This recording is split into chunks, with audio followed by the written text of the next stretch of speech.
ഇന്നലെ അത് വാലുശ്ശേരി നന്തം വിട്ട ഗൾഫിലുള്ള ഒരുത്തൻ്റെ ഭാര്യ പോയിക്ക്, എന്തൊരു സുന്ദരി അവള്, പാപം. എങ്ങനെയാണ് പോയിക്കുണ്ടാവുക? 3 കുട്ടികളുണ്ടോലു, അന്നം വിട്ടോനും 3 ഉണ്ടോലു, ഈനും 3 ഉണ്ടോലു, എല്ലാത്തിനും വിട്ടുപോയി. എന്തുകൊണ്ടാണ് പോയത്? ഞാനൊരിക്കലും ആ പെണ്ണിനെ അവരൊന്നും കുറ്റം പറയാൻ കഴിയില്ല. കാരണം ആ തലച്ചോറ് ഈ സാധനത്തിന് അടിമപ്പെട്ടാൽ പിന്നെ എന്ത് കുട്ടി, എന്ത് ഭർത്താവ്, എന്ത് തറവാട്, എന്ത് മതം, എന്ത് രാഷ്ട്രീയം. അതുകൊണ്ട് പ്രിയപ്പെട്ടവരെ, നമുക്ക് ഈ സംഗതിയെ വീട്ടിലേക്ക് കടന്നു വരാതിരിക്കാൻ മക്കളെ ബോധവാന്മാരാക്കണം. അവരുടെ സുഹൃത്തുക്കളെ നമുക്ക് മനസ്സിലാക്കാൻ കഴിയണം. അവരെ എനർജി നശിപ്പിക്കാൻ നല്ല കളിക്കളങ്ങൾ ഉണ്ടാക്കിയെടുക്കണം. എനിക്ക് ഈ സംഘടനയോട് പറയാനുള്ളത്, പയ്യോളി ഇനിയും ഒട്ടേറെ ഓരോ വാർഡുകളിലും ഗ്രൗണ്ടുകൾ തുടങ്ങണം, പൊതു ജിമ്മുകൾ തുടങ്ങണം. മക്കളുടെ എനർജി ഈ ജിമ്മുകളിൽ, ഈ ഗ്രൗണ്ടിൽ, ഈ കളരിയിൽ അങ്ങ് തീർക്കണം നമ്മളെ മക്കൾ. കാരണം എന്താ പറയുക, ഒന്നാമത് നിങ്ങളെ മക്കൾക്ക് എന്താ പ്രശ്നം അറിയുങ്ങൾ, വീട്ടിൽ ലൈറ്റേക്ക് സമാധാനമില്ല. നിങ്ങൾ സമാധാനം കൊടുക്കൂ ലൈറ്റുകൾക്ക്. കിള് എന്ന് പറഞ്ഞിട്ട് ലൈറ്റേക്ക് ചൊറി. സ്കൂളിലെ മാഷന്മാർ പടി എന്ന് പറഞ്ഞിട്ട് ലൈറ്റുകൾ ഇടങ്ങാറാക്കുക.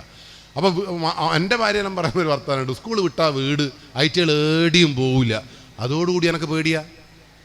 ഈ സ്കൂളും സമാധാനമില്ല, വീട്ടിലും സമാധാനമില്ലാത്ത കുട്ടിയുടെ മൂന്നാമത്തെ ഒരു സ്പേസാണ് ഏത്?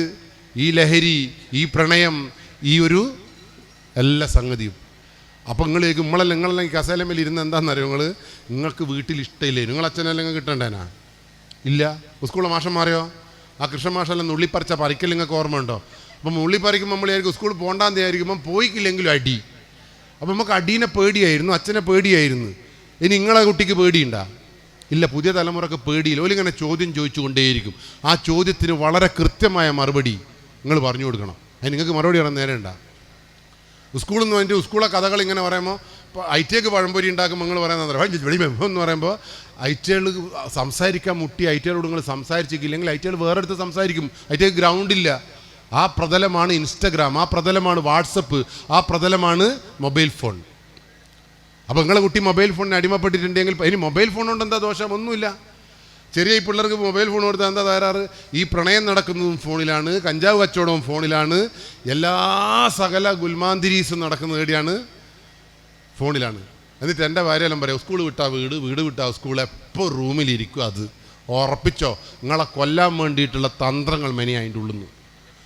നിങ്ങളെ മക്കൾ നിങ്ങളോടൊപ്പം കളിക്കുന്നത്, നിങ്ങളോടൊപ്പം അടുക്കള പണിയെടുക്കുന്നത് ഒക്കെ കാണാൻ പറ്റിയിട്ടുണ്ടെങ്കിൽ നിങ്ങൾ രക്ഷപ്പെടും. അപ്പോൾ ലഹരിക്കെതിരെയുള്ള പോരാട്ടം എന്ന് പറഞ്ഞിട്ട് നമ്മളെല്ലാം ഒന്നിച്ചിരുന്നിട്ട് ഈ ലഹരി ഇങ്ങനെയാണ്, ലഹരി അങ്ങനെയാണ്, അതിങ്ങനെയാണെന്നൊന്നും പറഞ്ഞിട്ട് കാര്യമില്ല. ലഹരിക്കെതിരെ മനുഷ്യന്മാരെ സൃഷ്ടിക്കുക, നല്ലോണം കളിക്കാൻ കഴിയുന്ന കുട്ടികളാക്കി നിങ്ങളെ മക്കൾ മാറ്റുക. മക്കൾ ഫോണും കൊണ്ട് ഇങ്ങനെ നോക്കുമ്പോൾ അമ്മക്ക് പേടിയാണ്, എൻ്റെ മോള് നശിക്കാൻ പോകുന്നു എന്നുള്ള പേടി ഉണ്ടാവണം. ഞാൻ ഇതിനൊന്നും എതിരല്ല. മൊബൈൽ ഫോൺ വിളിക്കാൻ വേണ്ടി കുട്ടിക്ക് കൊടുക്ക്, കുട്ടി വിളിച്ച് മരിക്കട്ടെ നമ്മളെ മുമ്പിൽ നിന്ന്. ഈ ഫോൺ വരുമ്പോൾ റോഡിൻ്റെ മൂലക്ക് പോകേണ്ട ആവശ്യമില്ലല്ലോ. നിങ്ങളെ വീട്ടിൽ നിങ്ങളെല്ലാം ഫോൺ എങ്ങനെ എടുക്കുന്നത്? ഫോൺ വരുമ്പോൾ ഹലോ എന്തൊക്കെ ഉണ്ടെന്നാ? എനിക്ക് എനിക്ക് സംശയമുണ്ട്. പല ആളും ഫോൺ വരുമ്പോൾ ഇങ്ങനെ ഒരു സൈഡിലേക്ക് ഇങ്ങനെ വെള്ളത്തിലിട്ട പോലെ പോകുന്നത് എന്തിനാ? അതിൻ്റെ ഉള്ളിലൊരു ചതിയുണ്ട് എന്ന് മനസ്സിലാക്കാനുള്ള ബോധം. ഇനി നിങ്ങൾക്ക് മക്കൾക്ക് പഠിക്കാൻ വേണ്ടി നല്ലൊരു കമ്പ്യൂട്ടർ കൊടുക്ക്, നല്ലൊരു ഇൻ്റർനെറ്റ് കണക്ഷൻ കൊടുക്കുക. ഒരു പഠിക്കട്ടെ. ആര് പറഞ്ഞു ഇതൊന്നും പഠിക്കേണ്ടെന്ന്? അവർ പഠിക്കുക തന്നെ വേണം. ഈ മൊബൈൽ ഫോണിൻ്റെ കൂടെ ജീവിക്കുക, അല്ലാണ്ട് മൊബൈൽ ഫോണിനെ മാറ്റി നിർത്തിയിട്ടല്ല ഐറ്റുകളെ പോറ്റേണ്ടത്. മൊബൈൽ ഫോൺ വേണം. അതിന് ആദ്യം ആര് നന്നാവണം? അച്ഛനും അമ്മയും ഫോണിൽ മാന്തിക്കണ്ടേ ഐറ്റുകൾ മമ്മാന്തും. അച്ഛൻ കുടിച്ചിട്ടുണ്ടെങ്കിൽ ഐറ്റുകൾ കുടിച്ച് വറ്റിക്കും. അച്ഛൻ വലിക്കുന്നുണ്ടെങ്കിൽ വലിച്ച് പമ്പരം പോലെ ആടും. അതുകൊണ്ട് ഇന്ന് മുതൽ മക്കൾക്ക് മുമ്പിൽ മാതൃകയാവുന്ന രക്ഷകർത്താക്കളാകുക. മക്കൾ വലിയ ടീമാണ്, A+ ആണെന്ന് പറഞ്ഞ് മാറ്റി നിർത്തരുത് ഐറ്റുകൾ. ഐറ്റുകളെ ചേർത്തിങ്ങ് പിടിക്കുക.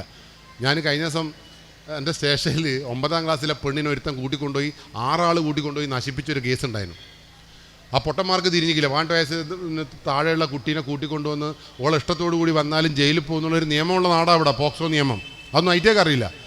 പക്ഷേ എൻ്റെ വിഷയം എന്ന് പറയാം, ആ കുട്ടീനെ സംബന്ധിച്ചിടത്തോളം ആ കുട്ടിക്കൊന്നും അറിയില്ല. ഞാൻ ആ കുട്ടിയോട് ചോദിച്ചു, ഇന്ന ഒരു ചെക്കൻ ഇങ്ങനെ കൂട്ടിക്കൊണ്ടുപോകുമ്പോൾ ഒരു റൂമിലിട്ട് നശിപ്പിക്കുമ്പോൾ എനിക്ക് എൻ്റെ അമ്മേൻ്റെ കണ്ണ് ഓർമ്മ വന്നില്ലേ എന്ന് ചോദിച്ചു. അവൾ പറഞ്ഞു ഓർമ്മ വന്നിക്കില്ല.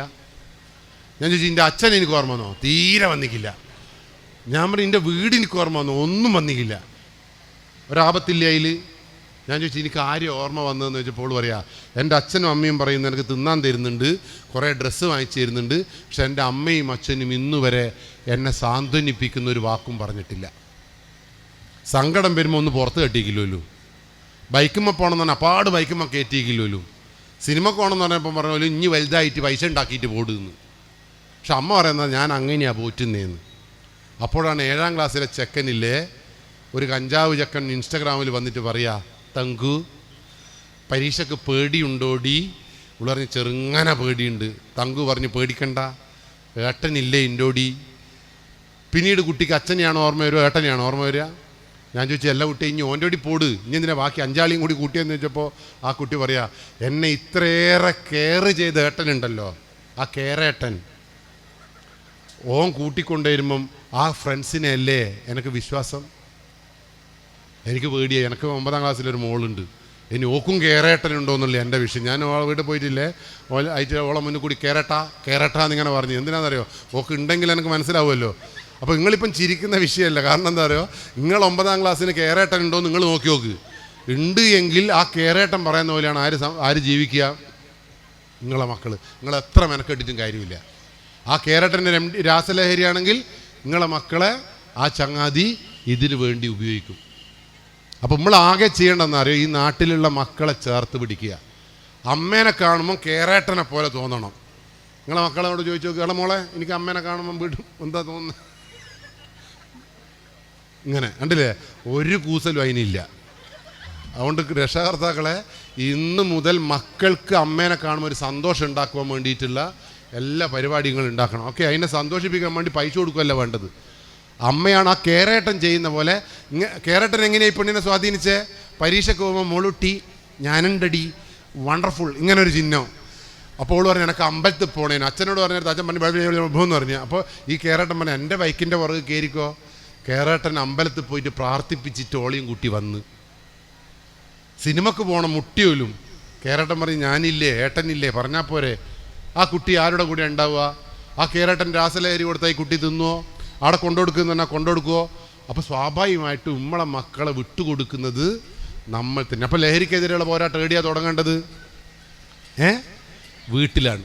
അതുകൊണ്ട് ഇന്നു മുതൽ എൻ്റെ മുമ്പിലിരിക്കുന്ന ആരായാലും, അത് ഏത് രാഷ്ട്രീയ കക്ഷിയായാലും, ഏത് മതത്തിൽപ്പെട്ടവനാണെങ്കിലും, ഏത് വിഭാഗത്തിൽപ്പെട്ടവനാണെങ്കിലും, രാസലഹരിക്ക് വിഭാഗമില്ല, രാസലഹരിക്ക് രാഷ്ട്രീയമില്ല, രാസലഹരിക്ക് മതമില്ല. എല്ലാവരും ആ മതത്തിൻ്റെ കണ്ണിൽ ഈ MDMA മതത്തിൻ്റെ കണ്ണിൽ സമന്മാരാണ്.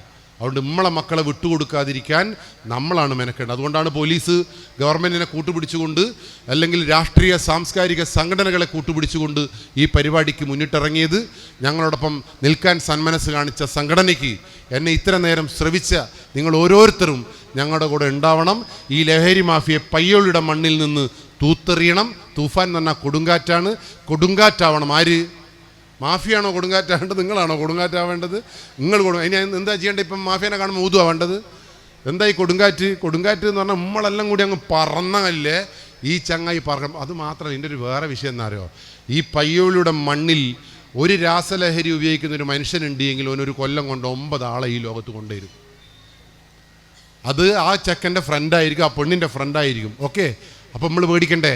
നമ്മളെങ്ങനെ പോറ്റിയിട്ടും കാര്യമുണ്ടോ?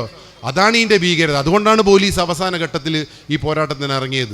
48 മണിക്കൂർ ഇത് കിട്ടാതാവുമ്പം ഭ്രാന്തന്മാരാവുന്ന തലമുറ. ഞാൻ എൻ്റെ സ്റ്റേഷനിൽ കഴിഞ്ഞ ദിവസം 2 ആൾ രാത്രി അടികൂടിയിട്ട് നമ്മൾ പോലീസ് സ്റ്റേഷനിൽ പിടിച്ചുകൊണ്ടിട്ട്, അപ്പോൾ ഒന്നിനെ ലോക്കപ്പിലിട്ട് ഒന്നിനെ പുറത്തിട്ട്. അപ്പോൾ രാത്രി ഒരു 12 മണിയായത്ത് ലോക്കപ്പ് ഇങ്ങനെ കടകടകടകടാന്ന് കുലുങ്ങുന്നു. നമ്മൾ ഓടിച്ചെന്ന് നോക്കുമ്പോൾ ഈ ചെക്കനില്ലേ ആ ലോക്കപ്പിൻ്റെ കൊളുത്തിൻ്റെ മേലെ തല ഇങ്ങനെ അടിച്ച് പൊട്ടിക്കുക. സ്വന്തം തോരങ്ങനെ ഇവിടുന്ന് മാംസങ്ങളിങ്ങനെ ചെതർന്ന്. പോലീസിൻ്റെ പണി പോയി. നമ്മളല്ലേ ഓടിപ്പോയി പഞ്ഞി എടുത്തോണ്ട് വന്നിട്ട് ഓൻ മരിച്ചു പോയിക്കണ്ട നിങ്ങളെന്നാ പറയുക, പോലീസ് അച്ചുവെന്നാ പറയുക. ഉടൻ തന്നെ പഞ്ഞിയെടുത്ത് ഇവൻ്റെ ഈ രക്തേലം നിർത്തിക്കാൻ ശ്രമിക്കുമ്പോൾ ഓൻ ചെയ്ത വികൃതി തരം താരങ്ങൾ ഓൻ്റെ കയ്യിൽ അപ്പിയിട്ടിട്ട് നമ്മളെ മേത്തേക്ക് എറിഞ്ഞന്ന്.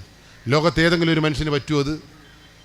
അപ്പോൾ ഇവൻ എന്താ ചെയ്യുന്നതെന്ന് ഓനൊരു മനുഷ്യനല്ലാതായി മാറി. ഈ സമയത്താണ് ഓൻ ഈ സാധനം കിട്ടേണ്ടത്. അപ്പോഴാണ് പിടിച്ചതിൻ്റെ ഉള്ളിലിട്ടത്. ഓൻ തല പൊട്ടിച്ചിട്ടില്ലെങ്കിലല്ലേ അത്ഭുതമുള്ളൂ. അപ്പം ഇങ്ങനെ ഒരു ഗതികെട്ട കാലത്താണ് നിങ്ങളും ഞങ്ങളും ജീവിക്കുന്നത് എന്നുള്ള നല്ല ബോധം വേണം. നാളെ അതുകൊണ്ടാണ് കേരളത്തിൽ 39 അമ്മയും അച്ഛനുമാണ് മക്കളുടെ ചവിട്ടേറ്റും കുത്തേറ്റും മരിച്ചത്. എൻ്റെ പ്രാർത്ഥന 40ാമതായി മരിക്കുന്ന ഒരു അച്ഛൻ ഞാനാവരുത് എന്നാണ്. അതുകൊണ്ട് നിങ്ങൾ നല്ലോണം നോക്കണം. നിങ്ങൾ 565 പ്രണയകൊലപാതകം നടന്നിട്ടുണ്ട് ഇവിടെ.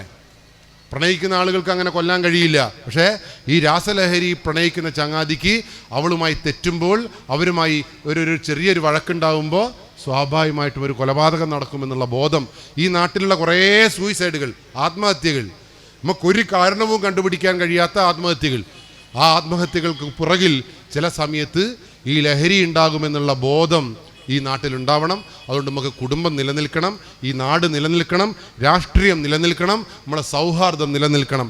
അതിന് ഈ നാട്ടിൽ നിന്ന് ഈ ലഹരിയെ കെട്ടിച്ചേ മതിയാവൂ. തൂഫാൻ എന്ന് പറയുന്നത് നിങ്ങളൊക്കെ, എൻ്റെ മുമ്പിലിരിക്കുന്ന ഓരോ മനുഷ്യരും പോലീസുകാരനോടൊപ്പം, ഈ നാട്ടിലെ ഗവൺമെൻറ്റിനോടൊപ്പം, ഈ നാട്ടിലെ ഫയർഫോഴ്സിനോടൊപ്പം, ഈ നാട്ടിലുള്ള എക്സൈസ് ഡിപ്പാർട്ട്മെൻറ്റിനോടൊപ്പം, നമ്മളോട് ചേർന്ന് നിൽക്കുന്ന ആരോഗ്യ പ്രവർത്തകരോടൊപ്പം തൂഫാൻ വാര്യരായിട്ട് ഉണ്ടാവണമെന്നാണ് നമ്മൾ ആഗ്രഹം. നിങ്ങൾ ഞങ്ങളോട് ഉണ്ടാവുമോ? എൻ്റെ വീട്ടിലില്ല എന്ന് പറഞ്ഞ് മാറി നിൽക്കുമോ?